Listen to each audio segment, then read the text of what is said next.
War has always been counted in numbers: battles won, territories lost, lives taken. But behind every number is a human being, wounded and fighting to survive. In the 19th century, most soldiers did not die on the battlefield. They died later on hospital floors from infection, delay, and neglect. For centuries, the story of war was the story of death, a tale of wounds that festered and hopes that faded in the mud and chaos. The grim reality was that a soldier's greatest enemy was not the opposing army, but the state of medicine itself. There were no antibiotics, no blood transfusions, no organized emergency care. A single bullet wound could mean days of suffering, followed by death from infection.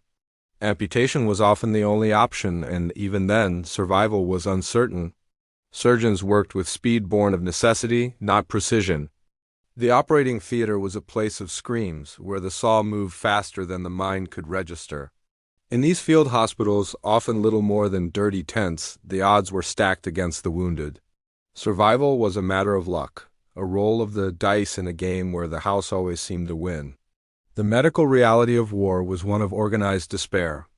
Among the doctors of his time was Nikolai Ivanovich Pirogov, an anatomist, a scientist, and a surgeon who believed medicine must be based on evidence, not tradition. He was a man who looked at the chaos and saw the potential for order. Pirogov wasn't content with the old ways. He believed that the human body was a map to be studied and that every injury held a lesson. He spent his early career mastering anatomy, creating detailed atlases that surgeons would use for generations. When war erupted, he did not stay behind in the comfort of his lecture hall. He went where the wounded were, determined to bring science to the front lines of human suffering. After the outbreak of the Crimean War, Pirogov traveled with a group of doctors and nurses to the front lines. He volunteered his service, driven by a deep sense of duty.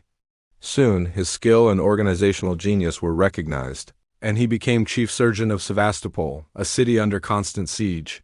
What he encountered was chaos.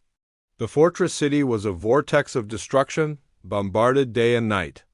The wounded poured in from the ramparts, overwhelming the makeshift medical stations. It was a vision of hell, a relentless tide of broken bodies and shattered lives, a system on the verge of complete collapse. Hundreds of wounded arrived daily. There was no order, no system, and little hope. Officers were treated first, their social standing giving them priority over the common soldiers who lay waiting on the floor, often until it was too late. Pirogov saw this not just as inefficient but as a moral failure. He saw soldiers dying from treatable wounds simply because no one had looked at them in time. The air was thick with the smell of infection and despair.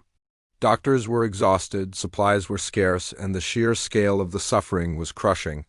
Pirogov knew this had to change. He introduced a radical principle: treat the most severely wounded first regardless of rank.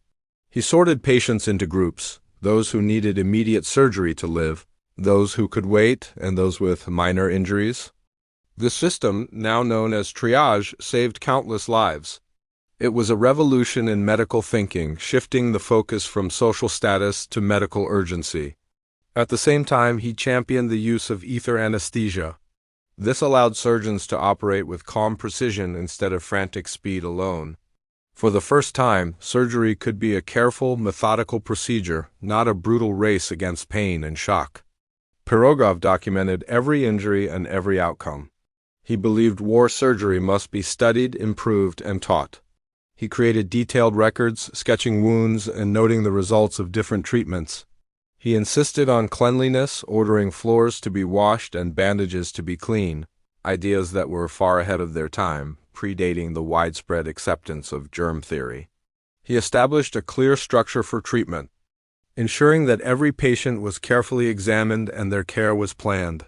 He transformed the hospital from a place of random chance into an institution of systematic healing, teaching his methods to assistants and nurses along the way. Under his leadership, trained nurses became essential to care. He worked closely with a community of compassionate women who brought order and humanity to the wards. They cleaned wounds, assisted in surgeries, and offered comfort to soldiers in their darkest hours. They brought a sense of discipline and compassion into places previously filled with pain and neglect. For Pirogov, medicine wasn't just about cutting and stitching, it was about organized, holistic care. The hospital started to function as a cohesive unit. And as order replaced chaos, survival rates began to rise. By the end of his service, the impact was undeniable. More than 100,000 soldiers survived wounds that would have been fatal in earlier wars. The meticulous systems he put in place had a dramatic effect. Rates of infection declined. The number of amputations decreased as Pirogov and his team learned to save limbs that would have been sacrificed before. Lives were saved not by weapons but by knowledge, discipline, and a revolutionary new approach to medicine. The halls of the hospital, once filled with the sounds of dying, now echoed with the quiet hope of recovery. Pirogov's work became the foundation of modern battlefield and emergency medicine. His principles of triage, his emphasis on anesthesia, his insistence on documentation and cleanliness all became cornerstones of trauma care. What began in the blood-soaked fields of Crimea now saves lives in peace. Every time an ambulance arrives at an emergency room,